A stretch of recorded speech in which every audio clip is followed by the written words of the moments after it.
ఒక చిన్న mini vlog అండి. మా యొక్క టిఫిన్ బిజినెస్కి సంబంధించి రూమ్ టూర్ అనమాట.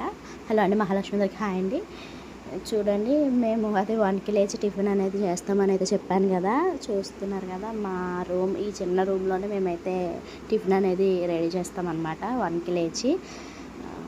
మా హస్బెండ్ ఏమో, మా పిల్లలు కూడా మాతో పాటు లేచిపోయి కూర్చుంటారండి. ఇదిగోనే మా పిల్లలు అయితే మేము మా దగ్గర ఏం దొరుకుతాయంటే ఇడ్లీ, ఊతప్ప, దోశ, ఇంకా అలాగే బజ్జీలండి. బోండాలు అంటారు కదా, బోండాలు అనమాట.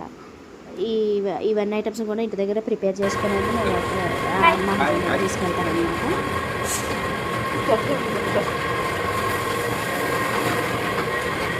ఇడ్లీ సెక్షన్, దోశ సెక్షన్, చట్నీల సెక్షన్. అయితే మేము ఉండేది రెంటెడ్ హౌస్కేనండి. ఇక్కడ నుంచి ఇది ఎంట్రన్స్ రూమ్ అనమాట. ఇంకా 2 రూమ్లు ఉంటాయి, బెడ్రూమ్ ఒకటి, వంటగది అనమాట. మొత్తం 3 రూమ్స్ అనమాట. మేము ఇదిగోండి, మా పిల్లోడు చూసారా, ఆడు కూడా లేచి కూర్చున్నాడు. మార్నింగే 1కి లేస్తే ఒక 3 అవర్స్లో 5కి అలాగా ఇవన్నీ కూడా రెడీ అయిపోతాయండి. ఈ ఐటమ్స్ అన్నీ కూడా రెడీ చేసేస్తాము 5ంటికి లోపు. మా హస్బెండ్ అయితే 6కి అలా వెళ్తాడనమాట. అదే కూకట్పల్లి దగ్గర అయితే సేల్ చేస్తారండి, మీకు ఐడియా ఉండే ఉంటుంది. అక్కడ సేల్ చేస్తారనమాట. ఒకవేళ ఎవరైనా మన వీడియోస్ చూస్తున్న వాళ్ళైతే అటు సైడ్గా వెళ్తే అటు సైడ్ వెళ్ళండి. చాలా బాగుంటుంది అన్నమాట. టిఫిన్ అంతా రీజనబుల్ ప్రైస్లోనే మనం అయితే అందిస్తామన్నమాట.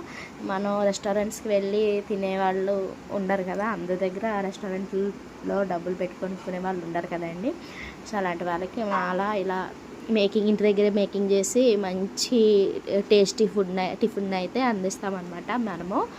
ఇదిగోండి, మా వాడు కూడా హెల్ప్ చేస్తున్నాడు అనమాట. మా పిల్లలు బజ్జీలు క్యాన్లో వేస్తారు, అలాగే ఇడ్లీని కూడా హాట్ బాక్స్లో వేస్తారండి. వీళ్ళకి కూడా పని చెప్తున్నాం అనమాట. అలా చెప్తే కొంచెం కుదురుగా కూర్చుంటారని చెప్పి ఏదో ఒకటి నేర్పిస్తేనే కదండి వాళ్ళు నేర్చుకుంటారు. అలా అని చెప్పి వాళ్ళు చేయగలిగిందే చెప్తామన్నమాట. ఏవో చేసేయాలనేం కాదు. ఇప్పుడు మార్నింగ్ 6కి వెళ్తే మధ్యాహ్నం 11-12 ఆ టైంకి వచ్చేస్తారండి. మొత్తం సేల్ చేసేసుకొని మాల్ అంతా కూడా. ఆ టైంకి నేను తెచ్చిన క్యాన్లు, బాక్సులు అవి ఉంటాయి కదా, అవన్నీ కడిగినప్పుడు ఈ క్యాన్లు తీసుకెళ్ళి అక్కడ పెట్టండి రా అంటే పట్టుకెళ్ళి పెడతారనమాట. ఆ చివరి నుంచి ఈ చివరికి వాళ్ళే లాక్కుంటా ఈడ్చుకుంటా తీసుకొచ్చి ఈ పక్కన పెడతారు. చూడండి, ఇవి బజ్జీల సెక్షన్లో కూడా వాళ్ళు ఇన్వాల్వ్ అవుతారనమాట. చూసారా, పడుకోకుండా ఆ టైం వరకు కూడా లేచి కూర్చునే ఉన్నారు ఇద్దరు కూడా. చూడండి, కానీ 1 గంటకు లేచి అన్నీ మాల్ అవి వేసుకొని పట్టుకొని వెళ్ళడం అంటే చాలా కష్టంగా ఉంటుందండి. అయినా కానీ తప్పదు. ఇష్టమైన పనిని కష్టమైనా సరే ఎదుర్కోవాలంటారు కదా. ఇదేనండి మా వారు పట్టుకెళ్ళే బండి. ఇంతేనండి వాళ్ళ వీడియో. మీకు కానీ వీడియో నచ్చితే ప్లీజ్ అండి లైక్ చేయండి, సబ్స్క్రైబ్ చేయండి.